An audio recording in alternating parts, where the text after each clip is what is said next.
Hi, Miss Marilee. Can you tell me about yourself? I am Marilee F. Castro, 30 years old, from Santa Rita, Santo Domingo, Nueva Ecija. What is your marital status? I am married. Do you have any kids? Yes, I have two daughters, ages 13 and 7 years old. How many siblings do you have? I have 3 siblings, 2 sisters, and 1 brother. Tell me about your educational background. I am college undergraduate because of financial problems. Do you have any work experience abroad? Yes, I have. I am cleaner at Kingdom of Saudi Arabia, 2 years finished contract. Okay. How would you describe yourself? I am hardworking, trustworthy, and have patience. Do you have any tattoo in your body? No, I don't have tattoo.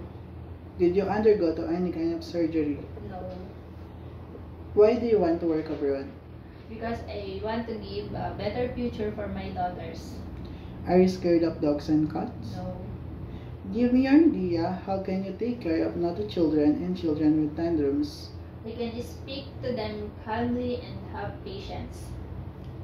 What is your message to your future employer?